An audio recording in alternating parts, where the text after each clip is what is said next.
ایک بات سمجھ میں نہیں آتی، اکثر کچھ مولوی تو یوں کہتے ہیں کہ مولا علی خانہ کعبہ میں پیدا ہی نہیں ہوئے.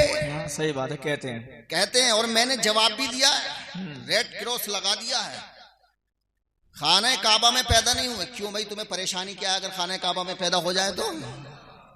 تمہیں پریشانی اس لیے کہ مولا علی کی شان بڑھتی ہے، فضیلت بڑھتی ہے، عظمت بڑھتی ہے. اور حقیقت یہ ہے کہ کعبے کی عظمت مولا علی کی پیدائش کی وجہ سے بڑھتی ہے. لیکن اگر جگہ مقدس ہو تو آنے والا بھی مقدس ہوتا ہے. بے شک. کبھی کبھی مکین کی عظمت مکان سے ہوتی ہے اور کبھی مکان کی عظمت مکین سے ہوتی ہے.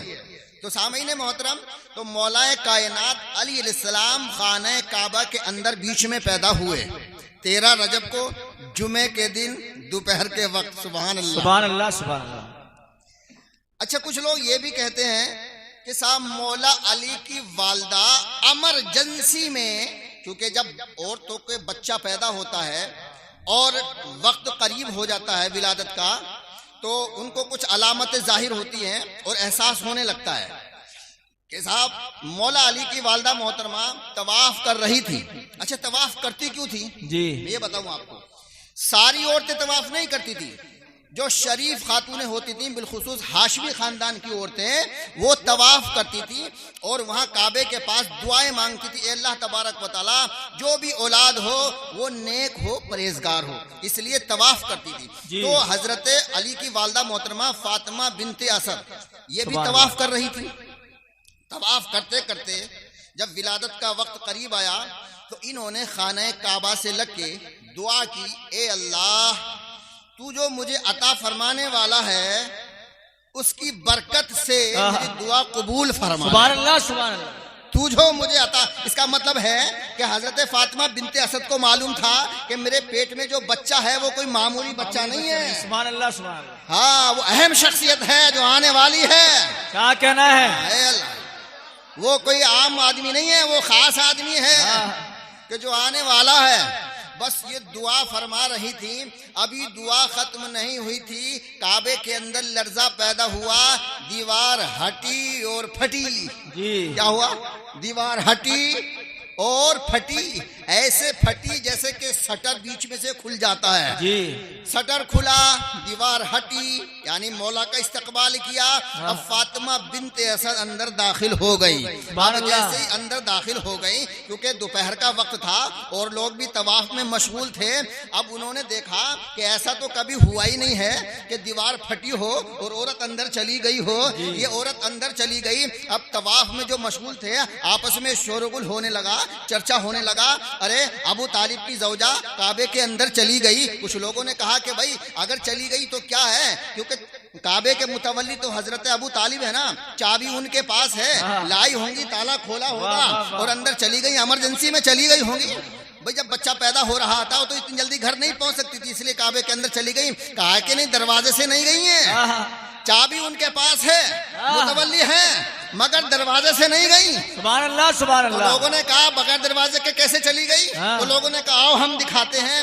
جہاں دیوار پھٹی تھی وہی نشان تھا کہ دیکھو دیوار پھٹنے کا نشان آج بھی موجود ہے. یہاں دیوار پھٹی تھی، نشان موجود ہے. تو لوگ کہنے لگے یار بات تو صحیح ہے تمہاری کہ دیوار پھٹنے کا نشان تو ہے. اب لوگوں میں ہنگامہ ہو گیا کہ یار فاطمہ بنت اسد اندر چلی گئی. عزیزان ملت اسلامیہ، ایک امپورٹنٹ پوائنٹ میں آپ کی خدمت میں پیش کرتا ہوں، توجہ کے ساتھ سماعت فرمائیے گا. زور سے بول دیجئے سبحان اللہ، سبحان اللہ. اللہ تبارک و تعالی جب کسی اہم شخصیت کو دنیا میں بھیجتا ہے تو اس کے آنے سے پہلے اس کی شہرت کر دیتا ہے، اس کا چرچا کر دیتا ہے، اس کی محبت اور ہیبت دونوں طاری کر دیتا ہے. سامعین محترم، کیسے؟ اللہ تبارک و تعالیٰ نے فرشتوں سے ارشاد فرمایا، انی جاعل فی الارض خلیفہ، میں زمین پہ اپنا خلیفہ بھیج رہا ہوں. پیدائش ہوئی بعد میں، تذکرہ ہو گیا پہلے. سبحان اللہ. ابھی آدم بنے نہیں ہیں لیکن تذکرہ فرشتوں میں پہلے ہو گیا. اور فرشتوں نے جو کہا وہ قرآن میں موجود ہے، آپ نے سنا ہوگا، پیدائش بعد میں اور تذکرہ پہلے۔ سامعین محترم، حضرت ابراہیم علیہ السلام کی پیدائش سے پہلے نمرود کو خواب نظر آ گیا کہ ایک بچہ پیدا ہونے والا ہے جو تیری سلطنت کے لیے نقصان دہ ہوگا، تیری حکومت کو نیست و نابود کر دے گا۔ ابھی حضرت ابراہیم علیہ السلام بظاہر دنیا میں تشریف نہیں لائے ہیں، چرچا ہو رہا ہے پہلے، سبحان اللہ، چرچا پہلے ہو رہا ہے۔ موسیٰ علیہ السلام کے آنے سے پہلے فرعون کو خواب نظر آ گیا کہ ایک بچہ پیدا ہوگا جو تیری حکومت کو درہم برہم کر دے گا، نیست و نابود کر دے گا۔ وہ بھی پریشان ہو گیا، ایک موسیٰ کے چکر میں کتنے بچوں کا قتل کروا دیا، لیکن پھر بھی اسی کے گھر میں اللہ نے پالا۔ موسیٰ پیدا ہوئے بعد میں، شہرت ہوئی پہلے۔ سامعین محترم، حضور صلی اللہ علیہ وسلم کے آنے سے پہلے ہر نبی نے حضور کا ذکر کیا، اور نبی کے آنے سے پہلے کیسر و کسرا کے کنگورے گر گئے، فارس قدہ میں جو آگ جلتی تھی وہ بجھ گئی، یعنی نبی آئے بعد میں اور شہرت ہو گئی پہلے۔ تو عزیزان ملت اسلامیہ، جتنی بڑی بڑی ہستیاں ہیں سب کی شہرت ہوئی پہلے اور پیدائش ہوئی بعد میں۔ تو اب علی کی والدہ جب اندر کو گئیں تو ابھی پیدائش نہیں ہوئی ہے، شہرت ہو گئی پہلے۔ اب ہجوم لگ گیا، ارے علی کی والدہ اندر چلی گئی، علی کی والدہ اندر چلی گئی۔ اب لوگوں نے سوچا کہ بھائی جاتے ہوئے تو ہم نے دیکھا ہے، اب یہ دیکھیں گے کہ آئیں گی کیسے؟ جب جاتے ہوئے تعجب ہوگا تو ظاہر بات ہے کہ یہ آئیں گی کیسے؟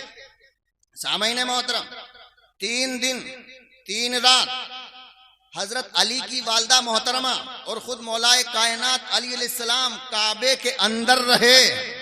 کہاں رہے؟ کعبے کے اندر۔ سامعین محترم، کوئی تاریخ، کوئی مورخ یہ نہیں بتا سکتا کہ کعبے کے اندر نجاست ہوئی ہو، نہیں ہوئی، کعبے کے اندر نجاست نہیں ہوئی، اس لیے کہ فاطمہ بنت اسد بھی پاک، اللہ کا گھر بھی پاک، اور علی اتنا پاک کہ پیدا ہی کعبے میں ہو رہا ہے، سبحان اللہ سبحان اللہ۔ تو نجاست کا مطلب ہی نہیں ہے۔ اب آپ کے دماغ میں ایک سوال پیدا ہوا ہوگا جو منافقوں کے دماغ میں پیدا ہوتا ہے کہ 3 دن تک بھوکے اور پیاسے رہے تو کھایا کیا؟ سامعین محترم، مسئلہ کھانے کا نہیں ہے کہ کھایا کیا۔ اگر ہم یہ کہہ دیتے ہیں کہ انگور کھائے، روٹیاں کھائی، سبزی کھائی، تو پھر سوال یہ پیدا ہوگا تو پھر پاخانہ پیشاب بھی کیا ہوگا؟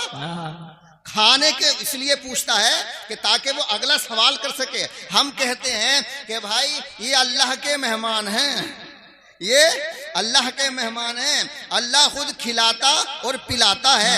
جب آگے سے دروازہ بند ہے اور دیواریں بھی بند ہے تو کھانا پہنچنے کا کوئی مقصد ہی نہیں ہے، تو یہ زندہ کیسے رہے؟ عزیزان ملت اسلامیہ، اللہ تبارک و تعالیٰ نے اپنی رحمت کاملہ سے، قدرت کاملہ سے ان کو رزق فراہم کیا۔ کیسے کیا میں آپ کو مثال دے کے بتاؤں۔ انڈا دیکھا آپ نے، مرغی کا انڈا، اس کے اندر بچہ ہوتا ہے، چاروں طرف سے بند ہوتا ہے اور اندر زندہ رہتا ہے کہ نہیں رہتا؟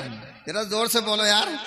میں ایک نکتہ دینا چاہ رہا ہوں آپ کو، چاروں طرف سے دیواریں بند، اوپر سے چھت بند، تالا لگا ہوا ہے، اور لوگوں نے تالا کھولنے کی کوشش کی کہ فاطمہ بنت اسد کو نکالا جائے، بھائی چلے تو گئے لیکن تالا کھلتا ہی نہیں۔ تالے نے اپنا قانون بدل دیا، تالے نے اپنا قانون بدل دیا۔ اب لوگوں نے کچھ سوچا ہوگا کہ یار چلو دیوار توڑ دیں، دیوار توڑ کے نکال لیں، مگر دیوار توڑتے کیسے؟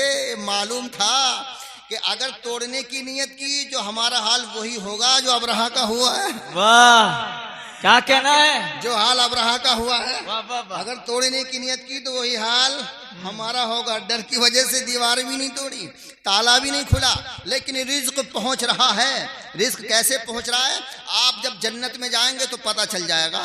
جنت، آپ کو جنت میں جانے کی تمنا ہے کہ نہیں ہے؟ بالکل ہے۔ ہاں ماشاء اللہ، اللہ تبارک و تعالیٰ آپ کو مولائے کائنات اور پنجتن پاک کے صدقے میں جنت نصیب فرمائے، آمین۔ جب جنت میں جائیں گے تو پتہ لگ جائے گا۔ جنت میں آپ کھائیں گے، انار کھائیں گے اور ڈکار آئے گی، اندر سے ہوا آئے گی اور سب ختم، پیشاب پخانا ہونے کا ہی نہیں ہے، کیونکہ جنت پاکیزہ جگہ ہے۔ آپ کچھ بھی کھائیے، پسینہ آئے گا ختم، ڈکار آئے گی بالکل ختم۔ عزیزان ملت اسلامیہ، تو جس طرح سے جنت میں جنتی کھائیں گے اور پیشاب پخانے کی حاجت نہیں ہوگی، اسی طرح سے اللہ تبارک و تعالیٰ نے فاطمہ بنت اسد کے لیے جنت سے کھانا بھیجا۔ جو جنتی کھانا ہو تو اس کو بولو براز کی ضرورت ہی کہاں ہے؟ واہ واہ واہ واہ، کوئی ضرورت نہیں ہے۔ تو جس طرح سے اللہ تبارک و تعالیٰ انڈے کے اندر مرغی کے بچے کو رزق عطا فرماتا ہے، اسی طرح سے کعبے کے اندر اللہ تبارک و تعالیٰ نے فاطمہ بنت اسد کو مولا کائنات کو رزق عطا فرمایا. سبحان اللہ.